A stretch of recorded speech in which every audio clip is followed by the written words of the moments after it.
Վարագույրից այն կողմ մեծ պահքի 4-րդ շաբաթվա պատարագ մատուցողը Տեր Վահրամ Ավագ Քահանա Մելիքյանն է։ Բացի խորհրդակատար քահանայի ծառայությունից, որը Տեր Հայրն իրականացնում է Սուրբ Աննա եւ Կաթողիկե Սուրբ Աստվածածին եկեղեցիներում, նա նաեւ վարչական զբաղվածություն ունի կաթողիկոսական գրասենյակում։ Հետևաբար մենք պակաս առիթներ ենք ունենում Տեր Հոր հետ կենդանի շփումների համար։ Պատեհ առիթ է Տեր Հոր հետ մեծ պահքի ընթացքում հոգևորականի ունեցած մտորումների, հանդիպող դժվարությունների մասին զրուցելու համար։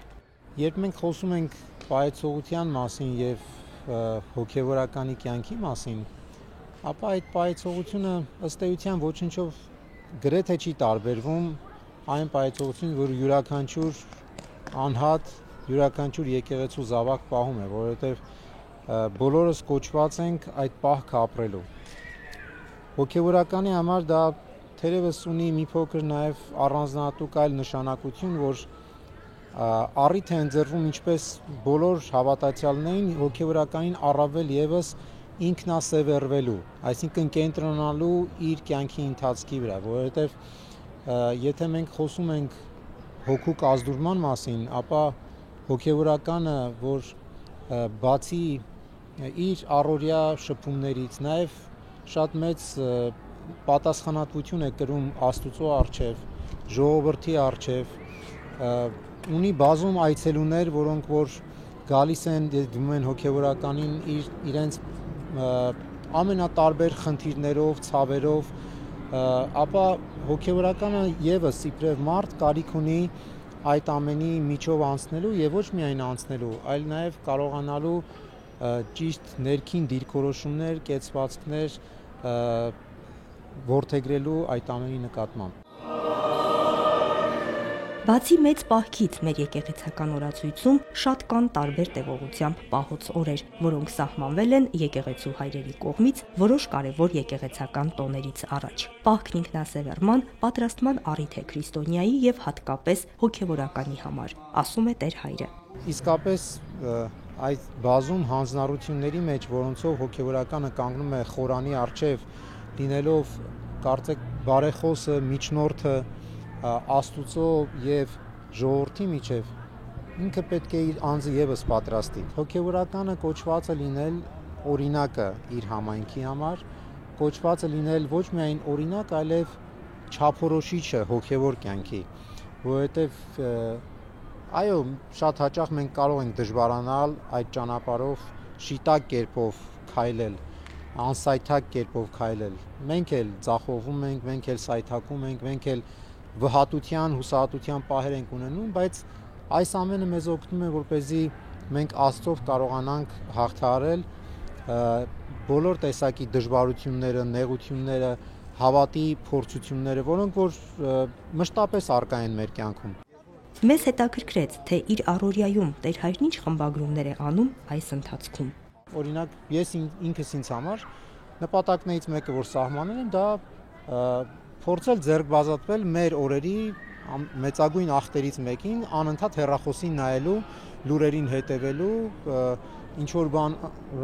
ոչ օգտակար մեր հոգևոր կյանքի համար ընթերցելու։ Ես փորձում եմ դա անել։ Դժվար է ասել, որ միշտ է հաջողվում դա։ Մենք պիտի կարողանանք արգելքներ դնել մեր կյանքում, որպեսզի մաքրվենք։ Այլապես այդ արգելքներն են այն դարմանը, այն դեղերը, այն հաբերը, որոնք անհրաժեշտ են մեր հոգու կազդուրման համար։ Այժմ եւ միշտ եւ ավիդյան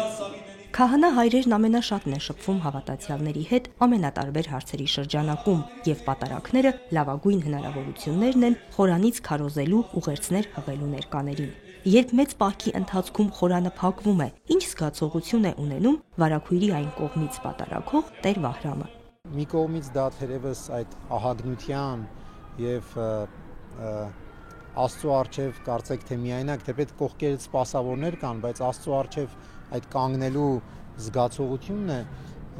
բայց մյուս կողմից զգում ես այն զորավոր աղոթքը, որ թիկունքիդ ետևում է, որովհետև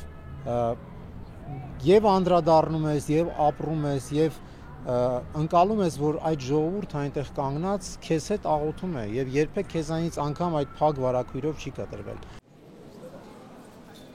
Պահքի անցած կիրակին նվիրված էր ավետարանական անիրավ տնտեսի առաքին։ Անիրավ տնտեսը մեկն էր, ով չարաշահելով տիրոջ վստահությունը, այդուհանդերձ խորագետ գտնվեց եւ բարեկամներ շահեց։ Իսկ ով է ներկա ժամանակի անիրավ տնտեսը։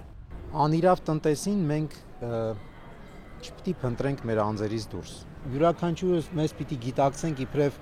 տնտես մեզ հանձնված տնտեսության։ Երբ մենք տեսնում ենք, որ մեր կողքին կան մարդիկ, որոնք ունեն անհամարելի հարստություն, բայց իրենց կողքին բնակվում է աղքատ Ղազարոսը, որի վերքերը շներն են լիզում, որպեսզի այդ մարդը ինչ որ առումով ապաքինվի, ապա դա որևէ կերպ Աստծո փառքին չի ծառայում։ Պահքը այս ամենի մասին է։ Եվ Քրիստոս ինչ է ասում, որ մենք պիտի կարողանանք այդ մամոնայից եւ կամ մեզ տրված այդ հնարավորություններից միշտ մեզ բարեկամներ սարքել։ Եվ այդ բարեկամներ սարքելու այդ գործընթացը ճիշտ մեր կյանքի առաքելությունն է։ Երբ մենք նայում ենք, մենք մեր ժամանակը, որը մեզ տրված է, վատնում ենք, թե ճիշտ կերպով ենք օգտագործում։ Փաստորեն, հոգևորականը եւս երբեմն փորձության առջև է կանգնում։ Կարողանում է կամ չի կարողանում հաղթահարել այն, եւ հոգևորականն ինքն էլ հաճախ ունենում է հոգևոր խորհրդատուի կարիք, որովհետև բոլորս նույն ժամանակներում ապրող մարդիկ ենք տարբեր առաքելություններով, իսկ մեծ պահքը այդ առաքելությունը գիտակցելու, կյանքը վերատեսության ենթարկելու ժամանակահատված է քրիստոնյայի համար։ Տեր հոր հետ զրույցն ընդհատեցինք չզրկելու համար հավատացյալների հետ կենդանի շփման հնարավորությունից։ Սոնա Խաչատրյան, Վրամ Խանամիրյան, Եկեղեցական կյանք։